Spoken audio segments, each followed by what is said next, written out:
దేవుని పరిశుద్ధ నామమునకు మహిమ కలుగునుగాక. ఈ ఉదయకాలమున మరలా దేవుని వాగ్దానమును జ్ఞాపకం చేసుకొనుటకై ప్రభు సాన్నిధ్యములో కూర్చోవడానికి ప్రభు ఎంతగానో కృప చూపెట్టాడు. అందును బట్టి దేవుని నామమునకే ఘనత, మహిమ, ప్రభావములు కలుగునుగాక. ఈ దిన వాగ్దానము యెహోషువ గ్రంథము 1వ అధ్యాయము 5వ వచనం. ఏ మనుష్యుడు నీ ఎదుట నిలవలేకయుండును. అవును ప్రియులారా, దేవుని వాగ్దానం ఎంత గొప్పదో చూడండి. యెహోషువ గ్రంథము 1వ అధ్యాయము 5వ వచనాన్ని మనము జ్ఞాపకం చేసుకున్నప్పుడు, ఏ మనుషుడు నీ ఎదుట నిలవలేకయుండును. ఎంత మంచి వాగ్దానాన్ని యెహోషువకు దేవుడు ఇచ్చాడో ఒక్కసారి మనం జ్ఞాపకం చేసుకోవాలి. ఎందుకు ఆ వాగ్దానాన్ని యెహోషువకు దేవుడు ఇచ్చాడో ఇక్కడ మనం జ్ఞాపకం చేసుకుంటే, మరి మోషే తరువాత ఆయన తరువాత మరి ఈ యొక్క యెహోషువ, నూను కుమారుడైన యెహోషువకు దేవుడు అధికారం ఇచ్చినట్లుగా మనం చూస్తున్నాం. చాలా యవనస్తుడు యెహోషువతో దేవుడు మాట్లాడుతూ వచ్చాడు. నేను నీకు తోడుగా ఉంటా, నేను నిన్ను నడిపిస్తా, నేను నిన్ను ఆదరిస్తా, నువ్వు భయపడొద్దు అని ఆయనకు వాగ్దానం ఇచ్చాడు. అందుకే యెహోషువతో అన్నాడు, ఏ మనుషుడు నీ ఎదుట నిలవలేకయుండును అని. ప్రియులారా, అవును, దేవుణ్ణి ప్రేమించి దేవుని ఆజ్ఞలను అనుసరించి దేవుని చిత్తమును జరిగించే వారి దగ్గర ఈ లోక సంబంధించిన ఏ మనుషుడు కూడా నిలవలేడన్నమాట. అందుకే 9వ వచనంలో అంటాడు, యెహోషువతో మాట్లాడుతాడు, నేను నీకు ఆజ్ఞాపించి ఉన్నాను కదా, నిబ్బరము కలిగి ధైర్యముగా ఉండుము, దిగులు పడకుము, జడియకుము. నీవు నడుచు మార్గం అంతట్లో నీ దేవుడైన యెహోవా నీకు తోడుగా ఉండును. దేవుని నామానికి మహిమ కలుగును గాక. దిగులు పడొద్దంటున్నాడు, భయపడొద్దంటున్నాడు, జడియొద్దంటున్నాడు. ఎందుకంటే నేను నీకు తోడై ఉంటాను. నీవు నడుచు మార్గం అంతట్లో నేను నీకు తోడుగా ఉండి నేను నిన్ను నడిపిస్తాను. కాబట్టి నీవు కుడికి ఎడమకు తొలగకుండగా నేను నీకు ఆజ్ఞాపించిన ప్రకారంగా, నేను నీకు చెప్పిన ప్రకారంగా నువ్వు జీవించాలని యెహోషువకు దేవుడు వాగ్దానం చేసి ఉన్నాడు. మోషే తదనంతరము యవనస్తుడైన యెహోషువకు దేవుడు అధికారం ఇచ్చాడు. దేవుడు అధికారం ఇచ్చేవాడు, దేవుడు వాగ్దానం ఇచ్చేవాడు.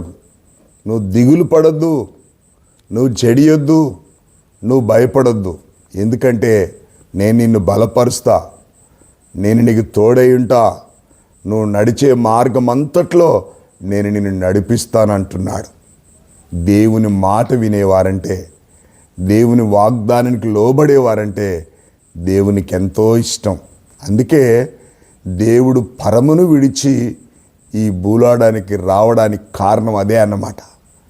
నిజంగా మానవులమైన మన మధ్య మనందరం దారి తొలగి బొత్తిగా చెడిపోయి ఉన్నప్పుడు తండ్రి అయిన దేవుని యొద్ద ఆజ్ఞ పొంది ఆయన ఈ లోకమునకు వచ్చి మన పాపమును క్రయధనము చెల్లించి మనకు రావాల్సిన శిక్ష తాను పొంది నిజంగా మనకు పరిశుద్ధతనిచ్చిన దేవుడు, మన బ్రతుకులు మార్చిన దేవుడు, నూతన సంతోషం ఇచ్చినటువంటి దేవుడు.